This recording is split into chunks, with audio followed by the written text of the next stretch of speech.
ناظرین کرام، ہندوستان کی تاریخ اتنی ہی پرانی ہے جس قدر پرانی تاریخ نسل آدم کی ہے۔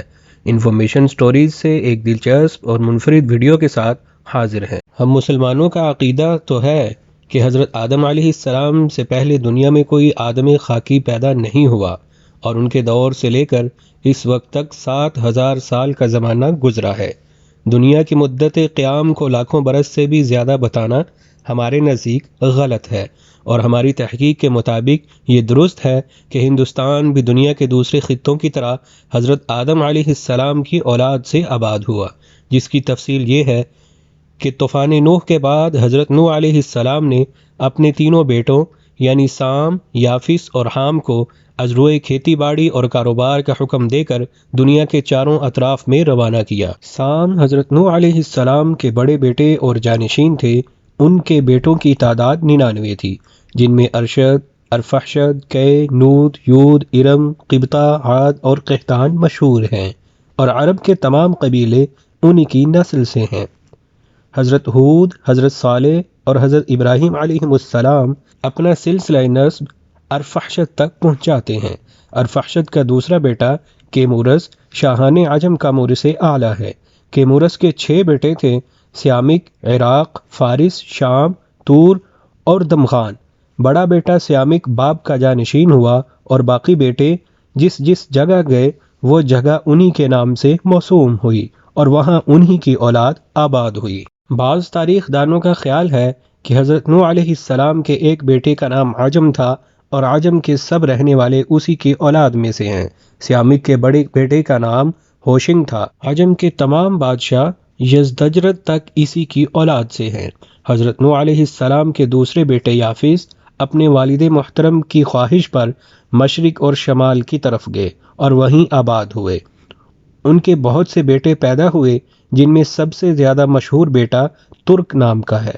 ترکستان کی تمام قومیں یعنی مغل، ازبک، ترکمانی اور ایران اور وردما کے ترکمانی اسی کی اولاد میں سے ہیں۔ یافس کے دوسرے مشہور بیٹے کا نام چین تھا۔ ملک چین کا نام اسی کے نام پر ہے۔ تیسرے بیٹے کا نام آردیس ہے۔ اس کی اولاد شمالی ملکوں کی سرحد پر بحر ظلمات تک آباد ہوئی۔ اہل تاجک، غور اور سقلاب اسی کی نسل سے ہیں۔ حضرت نوح کا تیسرا بیٹا حام اپنے عالی قدر والد کے حکم سے دنیا کے جنوبی حصے کی طرف گیا اور اس کو آباد و خوشحال کیا۔ حام کے 6 بیٹے تھے، جن کے نام یہ ہیں: ہند، سندھ، حبش، افرنج، ہرمز اور بویا۔ ان سب بیٹوں کے نام پر ایک ایک شہر آباد ہوا۔ حام کے سب سے زیادہ مشہور بیٹے ہند نے ملک ہندوستان کو اپنایا اور اسے خوب آباد اور سرسبز و شاداب کیا۔ اس کے دوسرے بھائی سندھ نے ملک سندھ میں قیام کیا اور تحت یعنی ٹھٹھا اور ملتان کو اپنے بیٹوں کے نام سے آباد کیا۔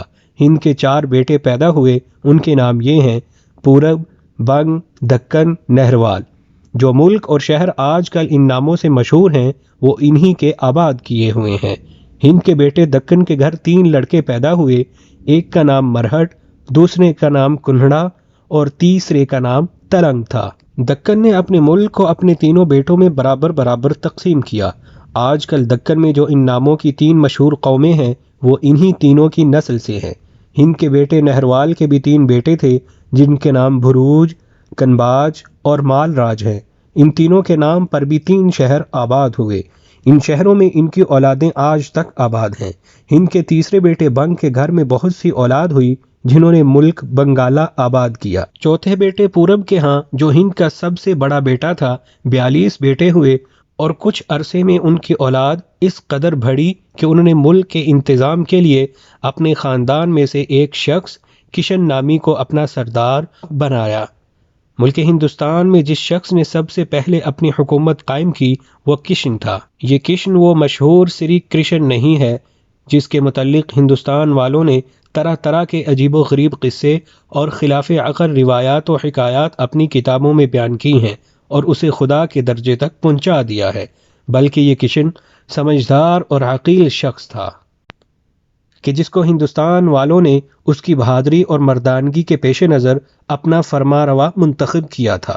یہ شخص بہت بھاری جسم کا تھا، اس کا وزن اس قدر تھا کہ گھوڑا اس کی سواری کی تاب نہ لا سکتا تھا، لہٰذا اس نے حکم دیا تھا کہ جنگلی ہاتھیوں کو حسن تدبیر سے رام کیا جائے تاکہ وہ ان پر سواری کرے۔ راجہ کشن کے زمانے میں ہند کے بیٹے بنگ کی نسل سے ایک دانشور اور عاقل برہمن پیدا ہوا جسے کشن نے اپنا وزیر بنایا۔ ہندوستان کی بعض صنعتیں اسی برہمن کے حسن تدبیر سے رائج ہوئیں۔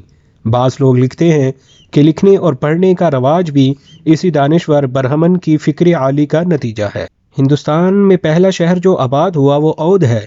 کشن نے 400 سال کی زندگی پائی۔ یہ راجہ تہمورس کا ہم اثر تھا اور اس کے عہد میں تقریباً 2000 گاؤں اور قصبے آباد ہوئے۔ اس کے 37 بیٹے تھے، جن میں سے سب سے بڑا، جس کا نام مہاراج تھا، باپ کے بعد مسند حکومت پر جلوہ آرا ہوا۔ ناظرین کرام، یہ تھی ہندوستانی نسل کی مختصر تاریخ۔ ویڈیو کو لائک کریں، شیئر کریں اور چینل کو سبسکرائب کریں۔ ایک نئی ویڈیو کے ساتھ ہم پھر حاضر ہوں گے، تب تک کے لیے اجازت دیجیے۔ اللہ حافظ۔